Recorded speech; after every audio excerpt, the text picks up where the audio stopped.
ಎಲ್ಲರಿಗೂ ನಮಸ್ತೆ. ನಾನು ನಿಮ್ಮ Geeta Ninganagoud. Welcome to Geeta Ninganagoud YouTube channel. So ಇವತ್ತು ಮತ್ತೊಂದು ವಿಷಯದ ಬಗ್ಗೆ ನಿಮಗೆ ಹೇಳಲಿಕ್ಕೆ ಬಂದಿರತಕ್ಕಂಥದ್ದು ಏನು ಅಂತ ಹೇಳಿದ್ರೆ, ಸಾಕಷ್ಟು ಏನಪ್ಪ ವೈರಲ್ ಆಗಿರ್ತಕ್ಕಂಥ ಗೃಹಲಕ್ಷ್ಮಿ ಹಣದ ಬಗ್ಗೆ. ಹಾಗಾದ್ರೆ ನೋಡ್ರಿ, 2 months ಆಯಿತು, ದುಡ್ಡು ಬಂದಿಲ್ಲ. ನಂದು ಬಂದಿಲ್ಲ, ನಿಂದು ಬಂದಿಲ್ಲ, ಯಾರ್ದು ದುಡ್ಡು ಬಂದಿಲ್ಲ. ಸೊ ಯಾಕೆ ಬಂದಿಲ್ಲ ದುಡ್ಡು? ಪದೇ ಪದೇ ಪದೇ ಬ್ಯಾಂಕಿಗೆ ಹೋಗೋದು, ಚೆಕ್ ಮಾಡ್ಕೊಳ್ಳೋದು, ಯಾರ್ದೋ ಒಂದು ಏನಪ್ಪ ಡೆಪಾಸಿಟ್ ಆಗಿತ್ತು ಅಂತ ಹೇಳಿದ್ರೆ ಯಾಕೆ ಬಂದಿಲ್ಲ, ನಂದೇನು ಪ್ರಾಬ್ಲಮ್ ಐತಿ, ಆಧಾರ್ ಕಾರ್ಡ್ ಲಿಂಕ್ ಆಗಿಲ್ಲ ಅಥವಾ ಏನೋ ಮಿಸ್ ಆಗೈತಿ ನೋಡ್ರಿ. ಇಂಥವೆಲ್ಲ ಏನಪ್ಪ ಅಂದ್ರೆ ಗೊಂದಲಗಳು ಸ್ಟಾರ್ಟ್ ಆಗಿಬಿಟ್ಟವು.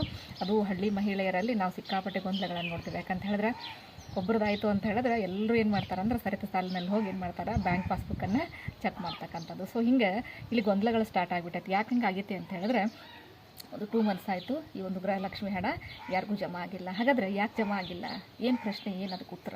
ಹಾಗಾದರೆ ಜಮಾ ಆಗದೇ ಇರಲಿಕ್ಕೆ ಕಾರಣ ಏನು ಅಂತ ಹೇಳಿದ್ರೆ, ನೋಡಿರಿ, ತೆರಿಗೆ ಪಾವತಿದಾರರಾದ ಕಾರಣಕ್ಕೆ ಬ್ರೇಕ್ ಆಗಿರ್ತಕ್ಕಂಥದ್ದು. ನೋಡಿರಿ, ಕೆಲವೊಂದಿಷ್ಟು ರೂಲ್ಸ್ ಇದ್ಬೋದು. ಏನು ಅಂತ ಹೇಳಿದ್ರೆ, ಒಂದು ಮಹಿಳೆ 2,000ಕ್ಕೆ ಅರ್ಹತೆಯನ್ನು ಪಡಿಬೇಕಾತಂದರೆ ಕೆಲವೊಂದಿಷ್ಟು ರೂಲ್ಸನ್ನು ಇಟ್ಟಿದ್ರು. ಗೌರ್ಮೆಂಟ್ ಜಾಬನ್ನು ಹೊಂದಿರಬಾರ್ದು, ಗೌರ್ಮೆಂಟ್ ಜಾಬನ್ನು ಹೊಂದಿರತಕ್ಕಂಥ ಪತ್ನಿಯಾಗಿರಬಾರ್ದು, ಅದ್ರ ಜೊತೆಗೆ ಟ್ಯಾಕ್ಸನ್ನು ಇಶ್ಯೂ ಮಾಡಿರಬಾರ್ದು. ಈ ರೀತಿ ಕೆಲವೊಂದಿಷ್ಟು ಡಿಸ್ಟಿಂಕ್ಷನನ್ನು ಇಟ್ಟಿದ್ರು. ಸೊ ಅದ್ಯಾಗೂ ಸಹಿತ ಮಹಿಳೆಯರು ಏನು ಮಾಡ್ತಾರೆ ಅಂತ ಹೇಳಿದ್ರೆ, ಚಾಣಾಕ್ಷತನದಿಂದ ಏನೇನೋ ಮಾಡಿ 2,000 ರೂಪಾಯಿಯನ್ನು ಬರಲಿಕ್ಕೆ ವ್ಯವಸ್ಥೆಯನ್ನು ಮಾಡ್ಕೊಂಡಿದ್ರು.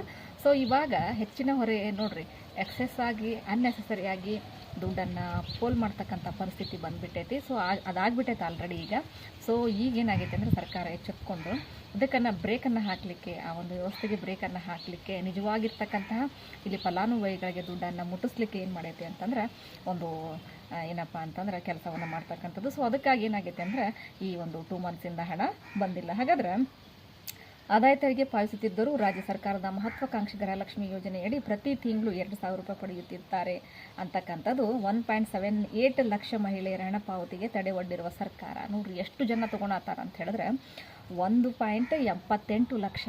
ನೋಡ್ರಿ, ಸಿಕ್ಕಾಪಟ್ಟೆ ಜನ ಏನಾಗೈತೆ ಅಂತ ಹೇಳಿದ್ರೆ ಟ್ಯಾಕ್ಸನ್ನು ಇಶ್ಯೂ ಮಾಡ್ತಾ ಇದ್ರು ಸಹಿತ ಒಂದು 2,000 ರೂಪಾಯಿನ ತೊಗೋತಿದ್ದಾರೆ. ಸೊ ಅದಕ್ಕಾಗಿ ನೋಡ್ರಿ, ಈ ಒಂದು ಮಹಿಳೆಯರ ಹಣ ಪಾವತಿಗೆ ತಡೆ ಒಡ್ಡಿರುವ ಸರ್ಕಾರ ಫಲಾನುಭವಿಗಳ ದಾಖಲೆ ಪರಿಶೀಲನೆ ನಡೆಸಿದೆ.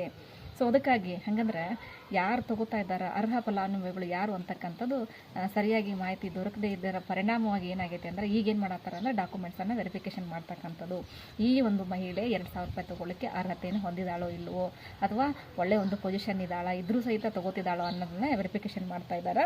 ಸೊ ಆದಾಯ ತೆರಿಗೆ ಪಾವತಿಸುವ ಅವರು ಈ ಯೋಜನೆಗೆ ಅರ್ಹರಲ್ಲ. ಹಾಗಾದರೆ ಆದಾಯ ತೆರಿಗೆಯಲ್ಲಿ ಆದಾಯವನ್ನು ಯಾರು ಟ್ಯಾಕ್ಸನ್ನು ಕಟ್ತಿರ್ತಾರೆ ಗೌರ್ಮೆಂಟಿಗೆ, ಅವರು ಈ ಒಂದು ಯೋಜನೆಗೆ ಅರ್ಹರಲ್ಲ ಅಂತಕ್ಕಂಥದ್ದನ್ನು ಆಗಲೇ ಹೇಳಿಬಿಟ್ಟಿದ್ದಾರೆ. ಅವರು ಮತ್ತೊಂದು ಸರಿ ಹೇಳಲಿಕ್ಕೆ ರೆಡಿ ಆಗ್ತದೆ. ಆದರೂ ಆದಾಯ ತೆರಿಗೆ ಪಾವತಿಸುವ ಸುಮಾರು 1.78 ಲಕ್ಷ ಜನರು ಫಲಾನುಭವಿಗಳಾಗಿದ್ದಾರೆ. ದುರಾದೃಷ್ಟ ಅಂದರೆ ಏನು ಅಂತ ಹೇಳಿದ್ರೆ, ಸರ್ಕಾರದ ಒಂದು ಬಡವರಿಗಾಗಿ ಬಂದಿರತಕ್ಕಂಥ ಯೋಜನೆಗಳನ್ನು ಇಲ್ಲಿ ಇದ್ದವರು ಸಹಿತ ಉಪಯೋಗ ಮಾಡ್ಕೊಳೋದ್ರಿಂದ ಏನಾಕೈತೆ ಅಂದರೆ ಬಡವರ ಒಂದು ಹೊಟ್ಟೆಗೆ ಹೊರೆ ಬೀಳ್ತಕ್ಕಂಥದ್ದು. ಅದಕ್ಕಾಗಿ ನಿಜವಾದ ಫಲಾನುಭವಿಗಳು ಯಾವಾಗಲೂ ಏನಾಗಂಗಿಲ್ಲ ಅಂತಂದ್ರೆ, ಇಲ್ಲಿ ಈ ಒಂದು ಸೌಲಭ್ಯವನ್ನು ಪಡ್ಕೊಳ್ಳಿಕ್ಕೆ ಯಾವಾಗಲೂ ಹರಸಾಹಸವನ್ನು ಪಡ್ತಾರೆ. ಅದಕ್ಕಾಗಿ ಮೇಲಿದ್ದವ್ರ ಮೇಲೆ, ಕೆಳಗಿದ್ದವ್ರ ಕೆಳಗೆ ಯಾಕೆ ಇಡ್ತಾರೆ ಅಂತ ಹೇಳಿದ್ರೆ, ನೋಡಿರಿ, ಎಲ್ಲ ಒಳ್ಳೆ ಸ್ಥಿತಿಯಲ್ಲಿರ್ತಕ್ಕಂಥ ವ್ಯಕ್ತಿಗಳು ಸಹಿತ ಈ ಒಂದು ಸರ್ಕಾರಿ ಯೋಜನೆಗಳ ಲಾಭವನ್ನು ಪಡೀಲಿಕ್ಕೆ ಬಾರದೇ ಇದ್ದರೂ ಸಹಿತ ಪಡ್ಕೊಳ್ತಕ್ಕಂಥ ಸ್ಥಿತಿಯಲ್ಲಿ ಇದ್ದಾಗ ಏನಾಕೈತಿ ಅಂತ ಹೇಳಿದ್ರೆ, ಆ ಪಾಪ ಪಡೆದುಕೊಳ್ತಕ್ಕಂಥ ಪರಿಸ್ಥಿತಿ ಹೊಂದಿರತಕ್ಕಂಥ ಫಲಾನುಭವಿಗಳಿಗೆ ಏನಾಗ್ತೈತಿ ಅಂತಂದ್ರೆ, ಅರ್ಹ ಫಲಾನುಭವಿಗಳಿಗೆ ಈ ಒಂದು ಏನಪ್ಪ ಸೌಲಭ್ಯ ಸಿಗದೆ ಹೋಗ್ತೈತೆ. ಅದಕ್ಕಾಗಿ ದಯಮಾಡಿ ಎಲ್ಲರೂ ಏನು ಅರ್ಥ ಮಾಡ್ಕೋಬೇಕು ಅಂತ ಹೇಳಿದ್ರೆ, ಜನರು ನೋಡ್ರಿ, ಅವಶ್ಯಕತೆ ಇದ್ದರೆ ಮಾತ್ರ ನಾವೇನು ಮಾಡಬೇಕು, ಅದನ್ನು ಬಳಸ್ಕೋಬೇಕು. ನೋಡ್ರಿ, ಈಗ ಗೌರ್ಮೆಂಟ್ ಜಾಬ್ ಹೊಂದಿರ್ತೀನಿ, ಅಥವಾ ನನ್ನ ಪತಿ ಗೌರ್ಮೆಂಟ್ ಜಾಬಲ್ಲಿ ಇರ್ತಾರೆ, ನಾನು ಸರ್ಕಾರಿ ಹುದ್ದೆಯನ್ನು ಹೊಂದಿರ್ತೀನಿ, ಅಥವಾ ನಮ್ಮ ಮನೇಲಿ ಟ್ಯಾಕ್ಸನ್ನು ಇಶ್ಯೂ ಮಾಡ್ತಿರ್ತಾರೆ. ಸೊ ಅಂಥ ಸಂದರ್ಭದಲ್ಲಿ ನಾವು ಸೌಲಭ್ಯಗಳನ್ನು ಪಡೆದುಕೊಳ್ಳಿಕ್ಕೆ ಅರ್ಹತೆ ಇಲ್ಲದೇ ಇದ್ದರೂ ಸಹಿತ ಅತಿ ಆಸೆಗೆ ಬಿದ್ದು ಇಂಥವೆಲ್ಲ ಕೆಲಸಗಳನ್ನು ಮಾಡಲಿಕ್ಕೆ ಹೋಗಬಾರ್ದು. ಅದರ ಜೊತೆಗೆ ಮತ್ತೇನು ಮಾಡಬೇಕು ಅಂತ ಹೇಳಿದ್ರೆ, ನೋಡಿ, ಸಾಕಷ್ಟು ಹಿಂಗೆ ಬರ್ತಾವೆ. ರೇಷನ್ ಕಾರ್ಡ್ ಆಗಿರ್ಬೋದು, ಕೆಲವೊಂದಿಷ್ಟು ಯೋಜನೆಗಳಾಗಿರ್ಬೋದು, ಏನು ಮಾಡ್ತೀವಿ, ಇಲ್ಲಿ ಫೇಕ್ ಡಾಕ್ಯುಮೆಂಟ್ಸನ್ನು ಕೊಡ್ತೀವಿ, ಅಲ್ಲೇನು ಮಾಡ್ತೀವಿ, ಒಂದು ಏನಪ್ಪ ಅಂದ್ರೆ ಬರ್ತಿರ್ತಕ್ಕಂಥ ಸೌಲಭ್ಯವನ್ನು ಅರ್ಹ ಫಲಾನುಭವಿಗಳಿಗಿನ ಮೊದಲೇ ನಾವೇನು ಮಾಡಿಬಿಟ್ಟಿರ್ತೀವಿ, ತೊಗೊಂಡು ಕೂತ್ಕೊಂಡ್ಬಿಟ್ಟಿರ್ತೀವಿ. ಸೊ ಅದಕ್ಕಾಗಿ ಏನಾಕೈತಿ ಅಂದರೆ, ಪಾಪ ಅಲ್ಲಿ ಆ ಬಡವರು ಏನಾಗ್ತಾರೆ ಅಂತಂದ್ರೆ ಆ ಬಡತನ ರೇಖೆಯಲ್ಲೇ ಇರ್ತಾರೆ, ಮುಂದೆ ಬರಲಿಕ್ಕೆ ಸಾಧ್ಯ ಆಗೋದಿಲ್ಲ. ಅದಕ್ಕಾಗಿ ಎಲ್ರಿಗೂ ಕ್ಲಿಯರ್ ಆಗೈತಿ ಅಂದ್ಕೊಂಡೇನಿ. ಯಾಕಂದರೆ ಗೃಹಲಕ್ಷ್ಮಿ ಹಣ ಯಾರಿಗೆ ಹೊಂದಿಲ್ಲಲ್ಲ, ಅವರು ಟ್ಯಾಕ್ಸನ್ನು ಪೇ ಮಾಡ್ತಾಯಿದ್ರು ಸಹಿತ ನೀವು ಹಣವನ್ನು ತೊಗೊಂಡಿದ್ದ ತಪ್ಪಿಗಾಗಿ ಏನು ಮಾಡ್ತಾಯಿದ್ದಾರೆ, ಎಲ್ಲ ಡಾಕ್ಯುಮೆಂಟ್ಸನ್ನು ವೆರಿಫಿಕೇಷನ್ ಮಾಡ್ಕೋತಾ ಬರ್ತಾ ಇದ್ದಾರೆ. ಸೊ ಅದಕ್ಕಾಗಿ ಅದೆಲ್ಲ ಕ್ಲಿಯರ್ ಆದಮೇಲೆ ಇಲ್ಲ ಅರ್ಹತೆಯನ್ನು ಹೊಂದಿರತಕ್ಕಂಥ ಎಲ್ಲ ಗೃಹಲಕ್ಷ್ಮಿಯರಿಗೂ 2,000 ರೂಪಾಯಿ ನಿಮ್ಮ ಒಂದು ಅಕೌಂಟಿಗೆ ಜಮಾ ಆಗ್ತೈತಿ. ಡೋಂಟ್ ವರಿ, ಅಲ್ಲಿ ತನಕ ವೇಟ್ ಮಾಡಿರಿ. ಇಷ್ಟೊತ್ತನ ವೇಟ್ ಮಾಡಿರಿ ಅಂತ ಅಲ್ಲಿ ತನಕ ವೇಟ್ ಮಾಡಿರಿ ಅಂತ ಹೇಳ್ತಾ ಮತ್ತೊಂದು ಸರ್ಕಾರಿ ಒಂದು ಇಂಥ ಮಾಹಿತಿ ಬಗ್ಗೆ ಮತ್ತೆ ನಿಮ್ಮನ್ನು ಭೇಟಿ ಆಗ್ತೇನೆ. ಅಲ್ಲಿವರೆಗೂ ನಮಸ್ತೆ.